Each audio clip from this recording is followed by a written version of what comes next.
Bienvenidos a Rumbo al Cile, un espacio del Ministerio de Relaciones Exteriores del Perú que busca difundir los temas relacionados al 10º Congreso Internacional de la Lengua Española de Arequipa, el 10º Cile Arequipa, que se desarrollará del 14 al 17 de octubre en la Ciudad Blanca.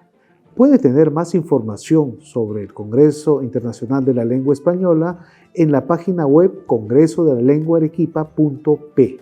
Uno de los 3 ejes que abordará el 10º Cile Arequipa se refiere a mestizaje e interculturalidad. Esto nos permite conversar sobre el aporte de las lenguas originarias al idioma español. Usted sabe, por ejemplo, que palabras como carapulcra, amauta, apacheta, chuncho tienen origen aymara. Nuestro invitado de esta edición es el doctor Marco Lobón. Es doctor por la Pontificia Universidad Católica del Perú, con estudios de posgrado en la Escuela de Lexicografía Hispánica de la Real Academia Española, es catedrático de la Universidad Nacional Mayor de San Marcos y de la Pontificia Universidad Católica del Perú. Ha colaborado en el Diccionario de Peruanismos de la Academia Peruana de la Lengua del 2008 al 2016 y en la versión electrónica de la misma del 2020 al 2021, también en el Diccionario de Panes, Postres y Bebidas de la Academia Peruana de la Lengua, y participará en el 10º Congreso Internacional de la Lengua Española de Arequipa, en el tema Tecnologías emergentes en la enseñanza del idioma español como lengua extranjera. El léxico es el vocabulario de una región y la lexicografía, de acuerdo al diccionario de la Real Academia Española, es la técnica de componer términos o diccionarios. Doctor Lobón, bienvenido. ¿Cómo está?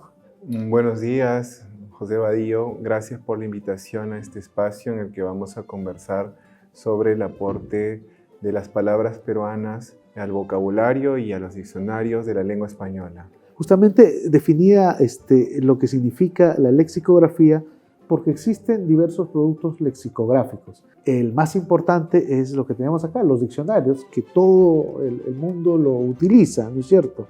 Ahora, los diccionarios el de la Real Academia Española suma 23 ediciones, pero a lo largo del tiempo ha ido también, digamos, evolucionando, cambiando su mirada con respecto a los términos que tienen etimologías de lenguas originarias. Así es. Bueno, los productos lexicográficos pueden ser enciclopedias, diccionarios, glosarios, lista de palabras. A veces hay novelas que incorporan una lista de palabras. Por ejemplo, La ciudad de los perros, de Mario Vargas Llosa, tuvo un listado de palabras para referirse a los usos que tenemos los peruanos, ¿no? Palabras que llamamos peruanismos. Igual, si pensamos un libro como el de Mario Vargas Llosa, o de Blanca Varela, o de César Vallejo, puede estar acompañado de una serie de glosarios. Palabras del Perú digamos, las diversas palabras del Perú proceden de lenguas originarias como el quechua, el aymara y las que se han podido documentar en los registros lexicográficos. Justamente hay palabras que asumimos todos o que nos suena a quechuas. Digamos, en términos generales, los términos quechuas están mejor posicionados que los aymaras o de las lenguas amazónicas. ¿Cómo es este tema en la actualidad? Por ejemplo, hay términos que nosotros pensamos que son quechuas, ¿no? Como el tema de amauta, ¿no? Que se condecora inclusive, o las apachetas, que hoy en día los turistas también les gusta poner estas piedras, ¿no? Una sobre otra en los caminos, o la palabra chuncho, que está también relacionado, es un término despectivo, ¿no? Pero también es muy usado en la parte andina y amazónica del Perú. Estos términos no son quechuas. Bueno, tendría que precisar que la academia ha ido cambiando. La Real Academia Española y la Asociación de las Academias de la Lengua Española han ido incorporando lexicógrafos, es decir, especialistas en los estudios de los diccionarios y las palabras que son de procedencia de América. En este caso, tenemos lexicógrafos peruanos, colombianos, ecuatorianos. Han notado que en el Perú todo lo que no era español se pensaba que era quechua. Porque claro, el quechua ha sido la lengua que los españoles difundieron, conocieron, estuvo muy cercano, y después estuvo el aymara y el mochica. La lengua mochica se extinguió y la lengua aymara quedó como la segunda lengua andina más importante después del quechua. Entonces los lexicógrafos en estos años lo que han estado realizando es revisar cada voz del diccionario y han notado que no todas estas son de procedencia quechua, sino que son de procedencia aymara.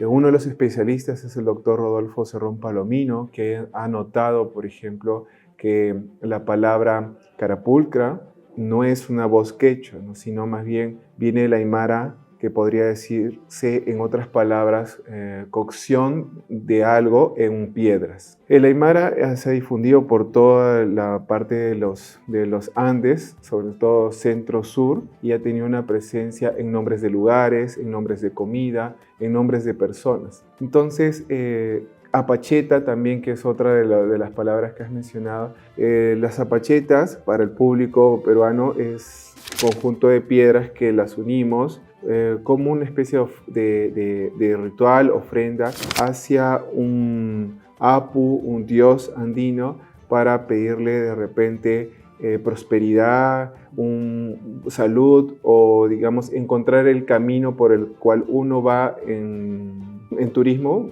Trata de localizarse o llegar a un lugar y está perdido, entonces arma una pacheta frente a un apu y pide encontrar el camino. Entonces, esta voz apacheta, que fue registrada en muchos de los textos coloniales, en su principio también se creía que era una voz quechua, pero realmente viene del aymara, y la costumbre, el hábito también viene del mundo aymara. Sin embargo, hoy en día, por ejemplo, apacheta, ¿no? Se ha modernizado también su uso, ¿no? Ya que no solo es las personas que tienen la cosmovisión andina, ¿no? Sino también los visitantes, y que le dan otra lectura, la del permiso, ¿no? Para poder pasar por un espacio dominado por un cerro tutelar, ¿no? O que le lleve, como decía usted, por el buen camino, ¿no? Dentro de estos espacios agrestes que podrían darse, ¿no? Así es, con el desarrollo del turismo en el Perú, vemos que los foráneos extranjeros que llegan al país, o peruanos que no conocen la cosmovisión andina, terminan por aprender a hacer apachetas, ¿no? Conocen de la apacheta, y dentro de su circuito turístico se sienten contentos de hacerlo, van conociendo. Entonces ya no es, digamos, una costumbre que solo queda en las comunidades andinas, sino que se difunde, se masifica. El Perú, eso es una de las cosas muy importantes que tenemos que resaltar. Lo que hace es expandir las tradiciones, las fiestas, las palabras que usamos a partir de los pueblos originarios, ¿no? Creo que estas voces que mencionas nos hacen sentirnos orgullosos de ser peruanos, ¿no? Orgullosos de nuestras raíces, de nuestras tradiciones, ¿no? Y los turistas por eso se sienten contentos cuando aprenden algo nuevo, ¿no? E incorporan a sus hábitos también. Doctor Lobón, usted participó en el 9º CILE que se desarrolló en Cádiz, y en este Congreso Internacional de la Lengua Española del 2023 estuvo en el panel dedicado a indigenismos en el diccionario general, que está relacionado al tema que hablábamos, que es de mestizaje e interculturalidad. Pero justamente el público en general lo que quiere saber es también el impacto que tienen los congresos en el día a día. Es decir, la persona que, por ejemplo, el estudiante que va a consultar el diccionario, ¿cómo puede ver el resultado de que un especialista participe en el CILE? ¿Sirven, por ejemplo, permite que las terminologías de los diccionarios recojan las sugerencias que ustedes como especialistas dan? ¿Qué permite la realización del CILE? Sí, el Congreso Internacional de la Lengua Española, conocida por sus, digamos, abreviaturas como CILE, invita a diversos académicos, literatos, antropólogos, abogados, lingüistas, que analizan y trabajan sobre la lengua, en este caso la lengua española, y todo el contacto lingüístico que ha mantenido con otras lenguas, que son lenguas originarias en el caso del Perú, y también algunas otras lenguas extranjeras, porque el español también se ve influido por el inglés, el francés, entre otros, ¿no? Entonces, en ese congreso internacional que se realizó en Cádiz, en la mesa de interculturalidad y mestizaje se planteó, digamos, qué palabras del Perú nos representan, pero al mismo tiempo uno de los aportes que se realizó a raíz de la invitación que me hicieron también en el Congreso es que puse, digamos, el acento en una de las palabras que era cañigua. La voz cañigua parecía definida como voz que se refería a comida de indios. Entonces, en ese congreso lo que señalé es que no se trata de un alimento de indios. Primero, que no hay indios en Sudamérica y esta comida no queda en comunidades andinas o como ellos consideraban comunidades indias, sino que es un alimento de todos los peruanos y de muchas partes de Sudamérica. Se hizo una demanda del cambio de esta palabra hacia un alimento más amplio, porque incluso se come como un cereal. Y la Comisión Lexicográfica del momento, quiero agradecer también a la doctora Paz Bataner del momento de la participación, escuchó, recepcionó la información y pidieron que se haga el cambio de la definición en el diccionario de la lengua española, porque no podía seguir indicándose que era una comida de indios. El cambio se realizó, lo que nos da cuenta que los congresos internacionales como este recepcionan la información de los académicos, de los investigadores. Las demandas que se realizan son escuchadas y son socializadas y permite pues que la academia, la Real Academia Española y la Asociación de la Lengua Española estén en relación con el mundo académico y el mundo social, porque el lector finalmente va a ser un estudiante, un profesor, una ama de casa, y se va a percatar que esa definición era obsoleta, era inadecuada, prejuiciosa. Entonces vemos que las instituciones hoy en día se acercan más al público, se acercan a las personas, representan de manera más adecuada las palabras. Y considero, a partir de lo que comenta, de que si mejor estaba posicionada la palabra quinoa y ahora se está cambiando lo de cañigua, ¿no? Ya se cambió, esto va a permitir también que en términos económicos, ¿no? Los productores de cañigua ya puedan ir diversificando o ampliando su producción al ver también este referente en el diccionario, ¿no? Les ayuda, les ampara.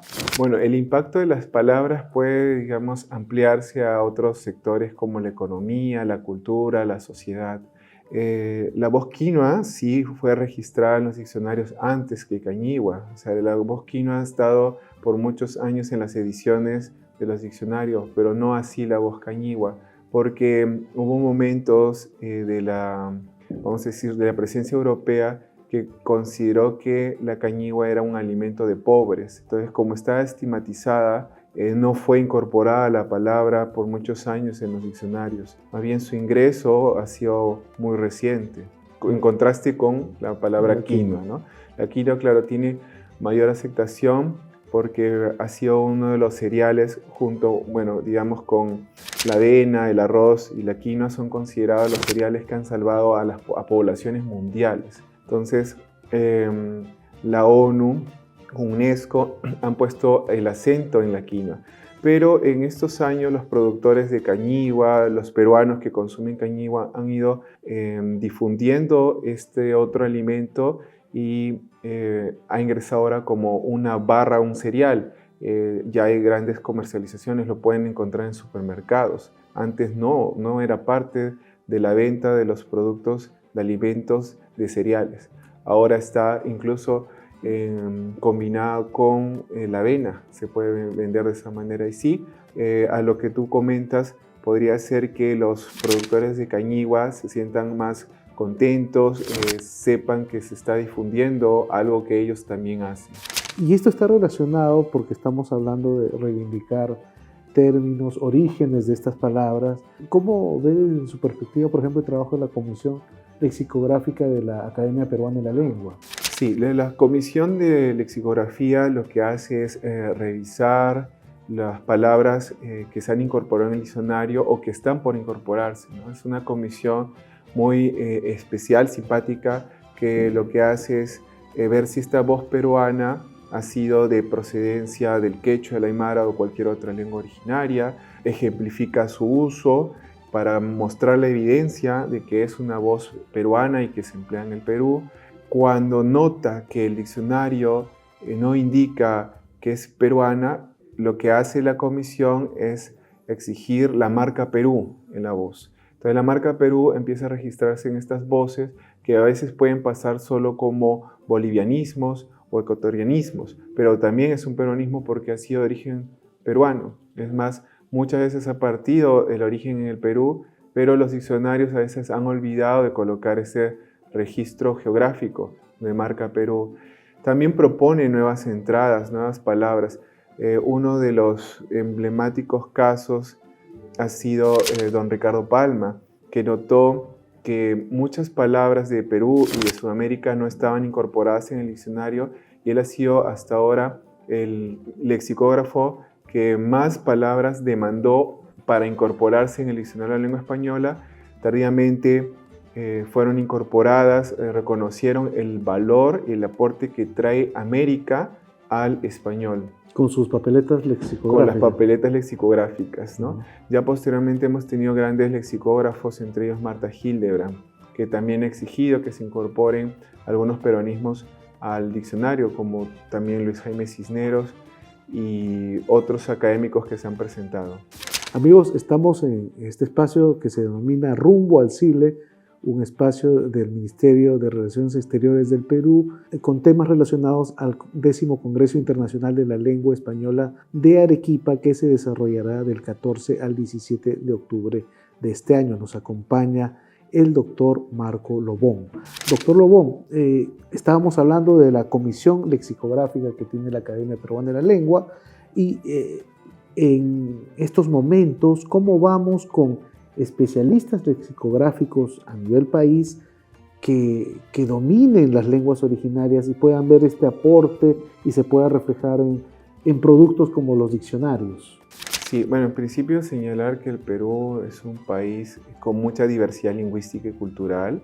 Resaltar, por ejemplo, la frase de Arguedas, que somos un país de todas las sangres. Lo mismo Mario Vargas Llosa, que es un país de todas las identidades. Y esto ha hecho que los que trabajan con la lengua, en este caso los lingüistas, sean de diversas procedencias del país, de Arequipa, de Piura. Tenemos especialistas de piuranismos, tenemos especialistas de arequipeñismos, porque todas las regiones tienen maneras de hablar, tienen también vocabularios propios. Por ejemplo, ahora el Congreso se va a realizar en Arequipa. Arequipa es una ciudad donde, si bien es cierto, se habla español, otras de las lenguas importantes, el quechua y el aymara. Tenemos aymara hablantes, quechua hablantes en Arequipa. Entre los lexicógrafos que puedo mencionar está el doctor Rodolfo Cerrón Palomino, que él, por ejemplo, tiene mucho conocimiento del quechua y del aymara. Y lo que hacen los lexicógrafos es notar la presencia de las procedencias de las voces distintas en los diccionarios. Creo que el Perú tiene un buen equipo de estudiosos sobre las lenguas peruanas. Esta mesa de mestizaje que propone el Congreso de la Lengua Española la ha mantenido porque hace unos años, hace 4 años, el Congreso se iba a realizar en Arequipa y se postuló la mesa de interculturalidad y mestizaje. Y ahora, para este nuevo congreso, se ha mantenido la mesa como una prolongación, porque el Perú ha aportado, como muchas culturas de América, a enriquecer el español, a que el español de ahora sea lo que se habla ahora, ¿no? El futuro del español ya no tanto se encuentra en la península ibérica, más bien la gran cantidad de hablantes se encuentran en América Latina. México, Perú, Argentina son los países que tienen la mayor cantidad de población que habla el español. Y entonces todo ese pasado y ese presente histórico se mantiene en la lengua. Y el futuro de la lengua española se encuentra justamente en la cantidad de sus hablantes y en las personas que están aportando con la riqueza de una lengua. ¿Cuál es su opinión?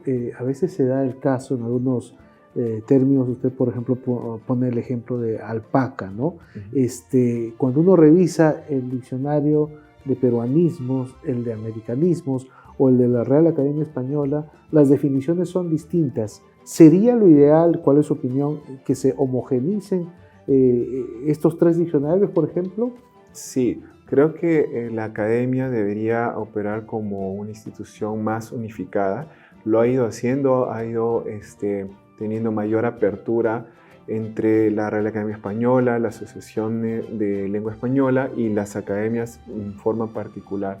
La voz alpaca, a veces uno la encuentra en cada diccionario y ve que de repente tiene un tamaño mayor, un color distinto, un pelaje tal, o destaca más que es un animal de carga, otra destaca más que su lana es más importante. Entonces, creo, mi opinión sería unificar los criterios, unificar la definición y tener la misma para todos los diccionarios, que al final es una academia, solo que en diversos países, ¿no? Es el mismo español que estamos hablando, es el mismo español que estamos aprendiendo. La voz alpaca, entonces, sería uno de los casos, igual la voz amauta, ¿no? Que muchas veces se ha creído que era un quechuismo, pero más bien es un aymarismo, ¿no? Que procede del aymara, que significa casa del saber. Y casa del saber se refería a la persona sabia también. Y hoy en día también a través de esta demanda de unificación se está pidiendo que la voz amauta figure como aymara en todos los diccionarios. El tema de sus expectativas para el 10º Congreso Internacional de la Lengua Española de Arequipa. Vamos a tener 3 ejes, uno de ellos, ya usted lo mencionó, es de mestizaje e interculturalidad, el otro ligado a la lengua clara, ¿no? Un idioma que pueda llegar con sus mensajes fácilmente desde las instituciones a toda la población, y el otro, pues, el reto sobre la inteligencia artificial y el lenguaje electrónico que tiene el español, que usted va a participar en una de las mesas relacionadas a este tema, ¿no?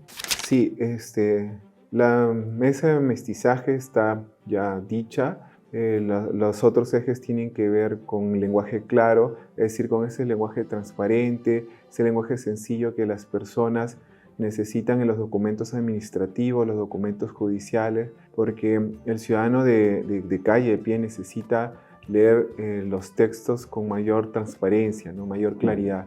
Y el otro eje tiene que ver con el avance de las tecnologías, la inteligencia artificial en el español. Es en el eje que he sido invitado porque vemos que cada país está explorando, acercándose a cómo la inteligencia artificial impacta el español, pero sobre todo el español de ciertas regiones.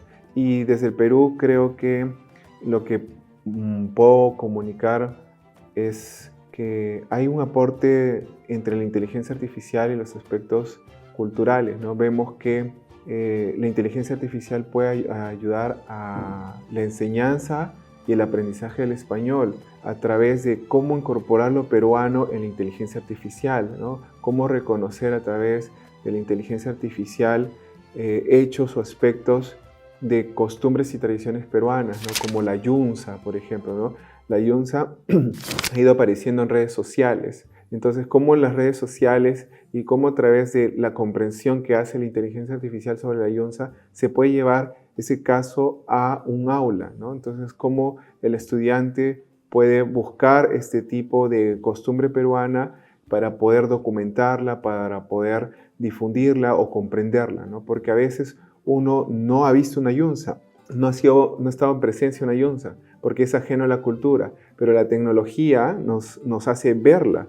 Uno puede revisar la red social y saber cómo es una yunza. Uno puede buscar en la inteligencia artificial y comprender qué es una yunza. Entonces, creo que por ahora la tecnología la podemos poner en relación con este aporte que nos trae a la cultura, ¿no? La difusión de la cultura.